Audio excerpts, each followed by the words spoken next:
Disclaimer, this is audio horror fiction. If darkness or the creatures it holds scares you, leave now. Still listening? Good, then let's begin.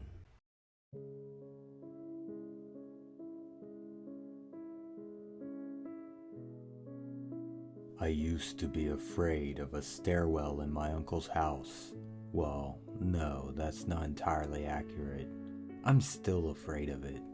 I just don't have to see it anymore. I used to spend a lot of time staying with my uncle and my two cousins, Tom and Esther. They were twins, a boy and a girl around my age. So whenever my parents wanted some time alone, they'd ship me off to my uncle's house for the weekend. I guess it sounds a bit callous when I put it that way, but it was actually a smart arrangement.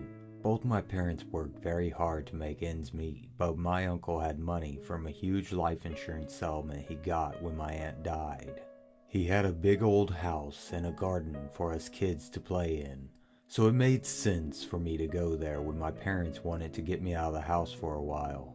Besides, I liked it there.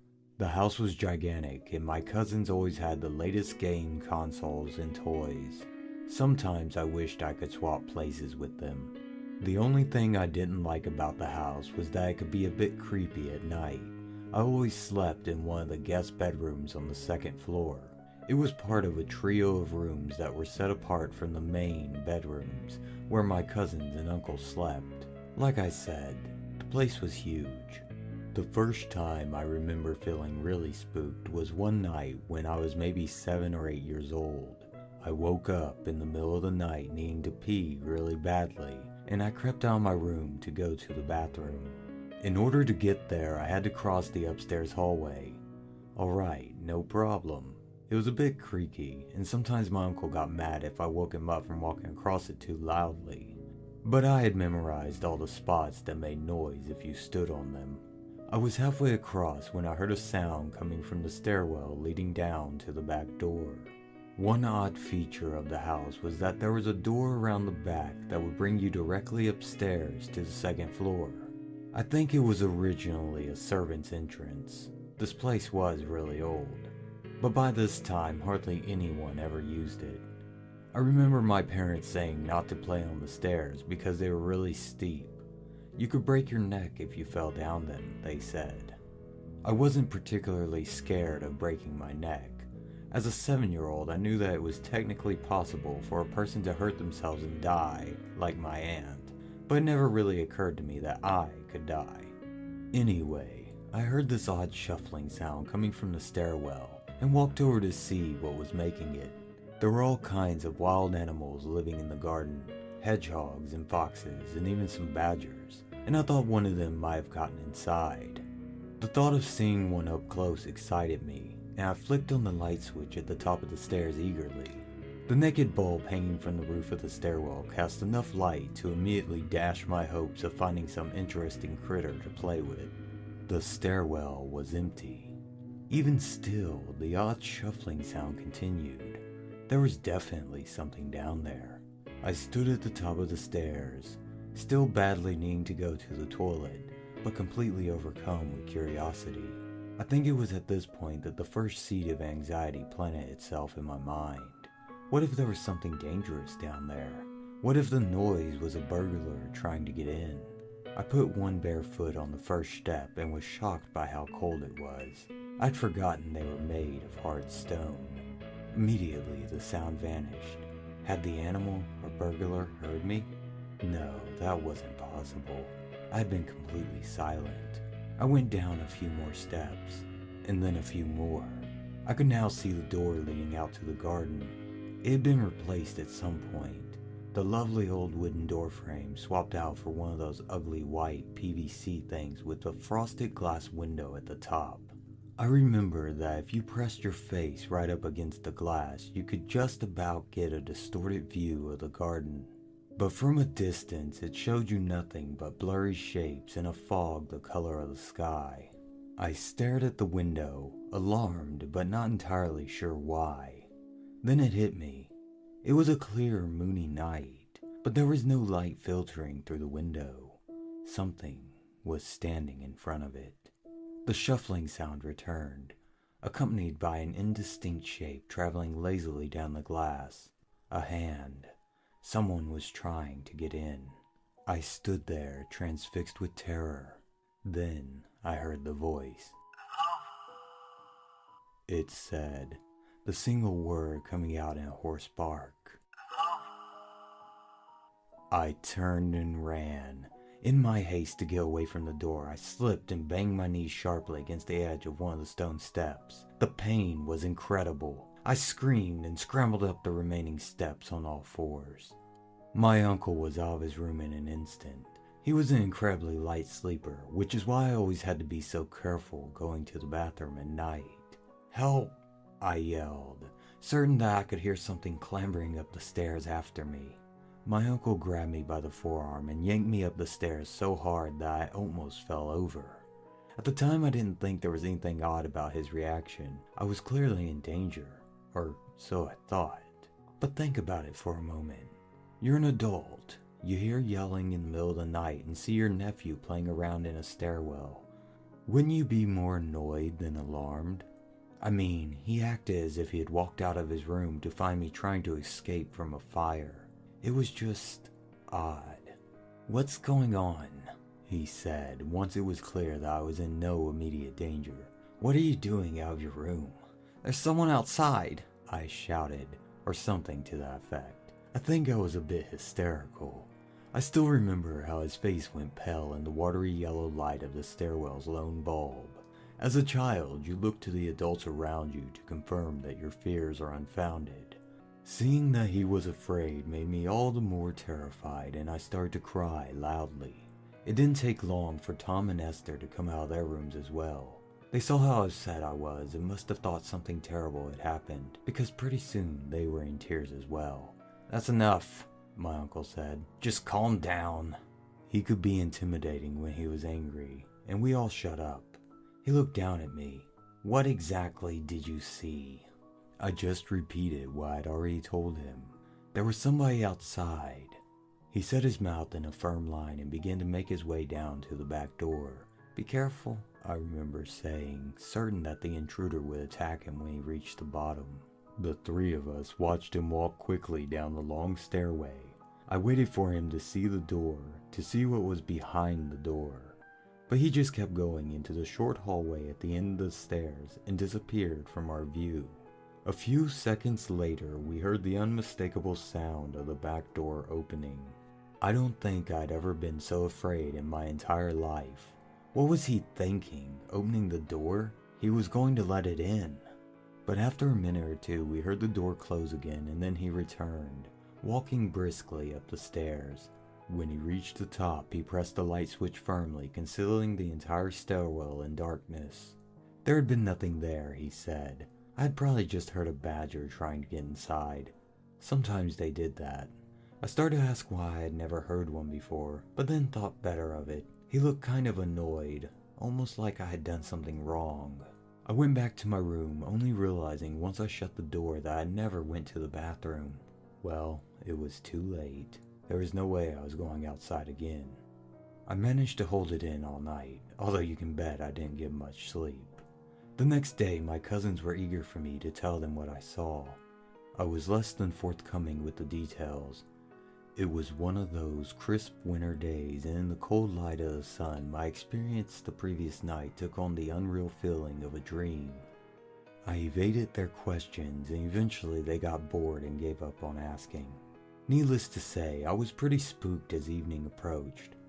What if I had to go to the bathroom and heard that odd shuffling sound again?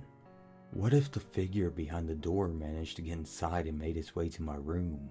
Several times I thought about asking my uncle if I could sleep in one of my cousin's rooms, only to change my mind at the last minute. Thankfully, I started feeling really drowsy after dinner. I'd only slept for a few hours the previous night, and the lack of sleep combined with my jittery nerves must have finally caught up with me. It was all I could do to climb upstairs and into my bed. I was asleep in an instant. Even still, I heard something in my dreams. Maybe it was just my fraught mind playing tricks on me. It was a voice. a single word drifting up to me from outside the house. It said, a startled cry of alarm. Then again, a second later. Years passed. I continued to stay in my uncle's house, although less frequently as I got older. Very occasionally I had dreams about standing at the top of that dark stairwell.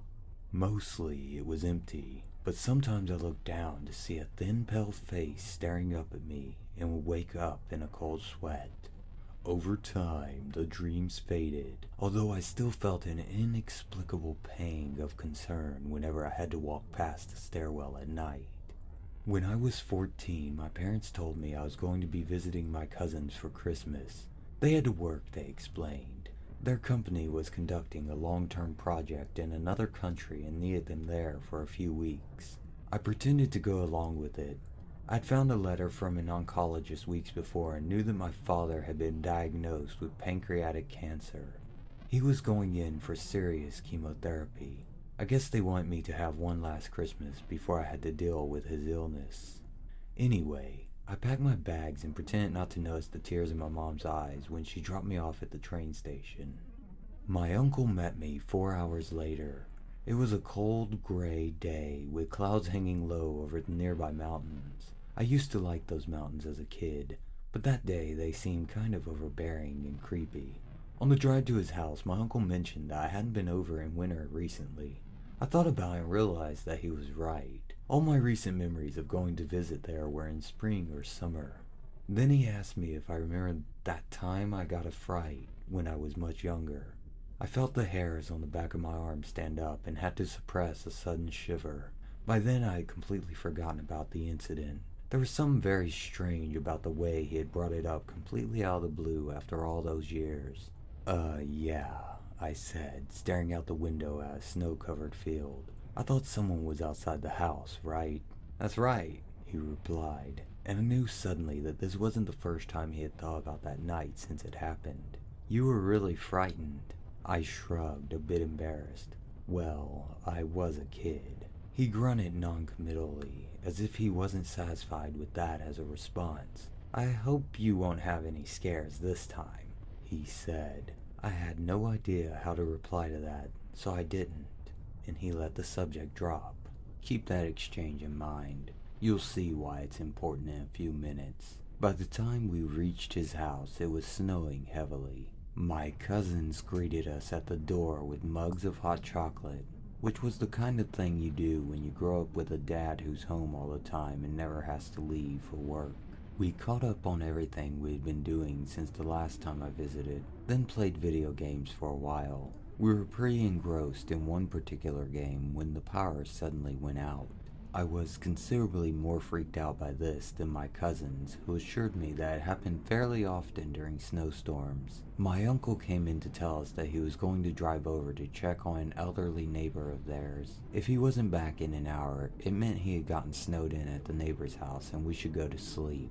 Don't go outside. Was it my imagination, or did he look poignantly at me when he said that? He left us alone, so we piled logs in the big old fireplace in the living room and settled in for what we all secretly hoped would be a night alone in the house. I was halfway through a cooling mug of hot chocolate when I started to feel a bit strange. At first it was just lightheadedness, but after a few minutes my eyelids started to droop and I was really struggling to stay awake. Guys, I said, looking down at my mug, is there something in this? My cousins couldn't contain themselves any longer. They burst out laughing, and I realized that they were just as out of it as me. It's a sleeping tablet, said Tom. We crushed it up and slipped it into your hot chocolate. Okay, I said, feeling as if I should be more alarmed than I really was. Why did you do that? We just do it every now and then. It feels good, right? After a moment's hesitation, I nodded, although, to be honest, I was having such trouble staying awake that I wasn't even sure I'd be conscious long enough to experience much of anything. But as the minutes ticked by, the drowsiness left me, and I began to feel weirdly elated. The next hour or so is a blur, although I recall us all laughing like idiots at everything any of us said or did. At some point, we decided it would be a great idea to go outside. The cold took the air out of my lungs. I wasn't used to winters anywhere near this harsh. The clouds had cleared up at some point, revealing a sky blazing with stars. We walked around to the back of the house and gazed up at them. "Where did you get the tablets from?" I said suddenly. The question had occurred to me earlier, but had drifted away on a tide of mild euphoria. "We found a box of them ages ago and hid it. Our mom used to take them." There was an uncomfortable silence. Believe it or not, we had never really talked about their mother before. I only had a few vague memories of the funeral, and my parents had always told me not to bring it up when I was visiting. How did she die?" I said. My cousins looked at me incredulously. "Come on, you know how." "No, I don't." "Your mom and dad never told you?" "No, they just said she was in an accident. She slipped and fell." Tom shrugged, trying to act tough, but I could see it still bothered him to talk about it, even after all those years. "She hit her head pretty hard." "Oh," I said. Then something occurred to me. Where did she fall?" "In the stairwell at the back of the house." That sobered me up pretty quickly, let me tell you. "Wait, what?" I said, certain that they were playing some kind of trick on me. "You know, the stairs leading down to the back door." "Yeah, but she died there?" Now Tom was getting annoyed. "You heard me. What's the problem?" I couldn't gather together the words to explain. The sleeping tablet was making my brain feel far too sluggish to keep up with the number of puzzle pieces that were now crashing into place. That night on the stairwell, I had seen a figure at the back door. A woman? Maybe. The look on my uncle's face when I told him there was someone outside. He'd been afraid. Afraid of what? A burglar or something else? A sharp, cut-off cry of alarm. I shivered and glanced around the garden, suddenly afraid of what I might see if I looked too closely into the shadows cast by the leafless bushes all around us. "Let's go inside," I said. "I'm tired." My cousins objected, but I told them that I needed to sleep. They could stay and freeze if they wanted to, but I was going back inside. Eventually they relented, and we all trooped through the snow and back towards the house. To my dismay, they decided to go through the back door. It was the first time in years that I had seen the staircase from the bottom. The staircase really was dangerously steep. I imagined standing at the top of it, feeling your center of gravity shift, the sudden realization that you were going to fall. I made sure to stay between my cousins as we walked up the stairs in single file, just in case. We said our goodnights and I went to my room, the same one I had slept in that night all those years ago. I wanted badly to keep a lamp on or something, but of course the power was out, so I settled for the glow of my phone's screen. Learning that my aunt had died in that stupid stairwell had unsettled me more than I cared to admit. If not for the lingering effects of the tablet, I don't think I would have ever fallen asleep. I woke up sometime later in the night. My phone's battery was dead, and the only light in the room was coming from the bright moon outside. I lay still, listening to the sound of my own breathing. Something was wrong. Maybe I had heard a noise, but no. The house was silent. Then what? We forgot to lock the back door. The realization sent a surge of terror through my body, and I sat up in a rush, my heart pounding in my chest. We had gone in together. Tom closed the door, and then we walked straight to the stairs. None of us had stopped to turn the key in the lock. I could not have been more frightened if I knew for sure that there was an intruder inside the house. I practically leapt out of bed, ignoring the cold, and hurried to get dressed. There was no way I could sleep with the door open. All I had to do was go out into the hallway, down the stairwell. I hesitated at the door to my room. I was being paranoid, right? Nothing was going to happen. That night had just been some kind of waking dream, nothing more. I jumped with fright. The memory of the woman's voice was so vivid that for a moment I thought I had heard it for real. That settled it. I was either going to lock the back door or spend the hours until sunrise scaring myself to death. I pushed open the door to my room and marched out into the hallway outside. It was even colder than I had expected, and I immediately regretted not putting on any socks. The wooden floor creaked as I hurried over to the stairwell. The bare steps vanished into darkness. I tried the light switch, but nothing happened. Right, the power had gone out. Maybe it was just because I was hyper aware of my surroundings, but it felt as if a current of frigid air was winding its way up the stairs towards me. I thought I could even smell the sharp scent of snow and ice on it, almost as if the back door was open, but it wasn't. Of course it wasn't. I stood at the bottom of the stairs for a full minute anyway, certain that I was about to see the handle turning of its own accord. Nothing happened. Even still, the cold grew worse and worse as I approached the door. As I got closer, I realized there was something off about it, something I hadn't seen from the stairs. It was open. Not a lot, just enough to let in a frigid breeze from outside. We just forgot to close it all the way, I thought frantically, but I remembered hearing it close behind us. We hadn't locked it, but we had definitely closed it. Something creaked behind me. The stairs. Someone was on the stairs. I turned around, expecting to see one of my cousins standing at the top of the stairwell. Instead, I saw a woman. She stood there for a moment, a look of surprise on her face, and then she fell. You know how sometimes if you see something really shocking or surprising, time seems to slow to a crawl? That's how she fell. Slowly. She was wearing a white dressing gown, and the material billowed out around her as if she was underwater. She turned in midair, reaching out to hold on to something, anything. She cried out. It came out muffled, as if she were speaking through a layer of thick cotton.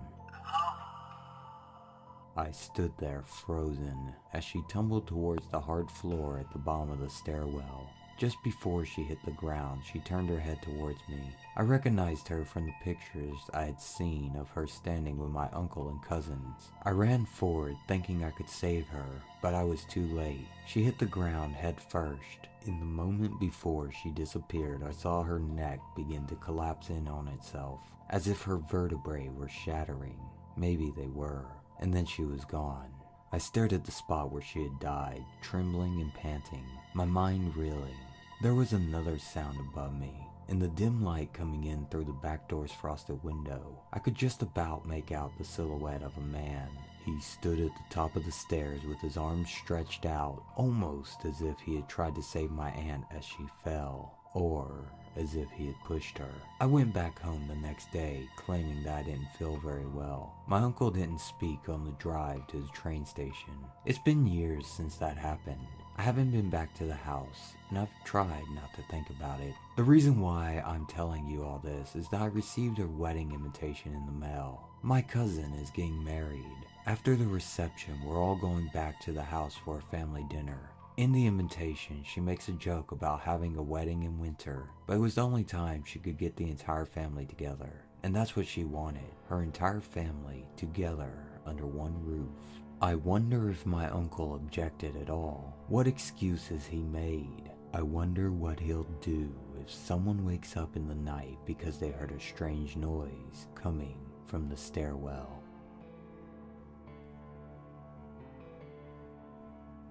Thank you all so much for listening. If you enjoyed this story, leave a like and subscribe to help feed the dark machine. Share with other fans of horror, and if you have a story that you would like for me to read, check the description below for details.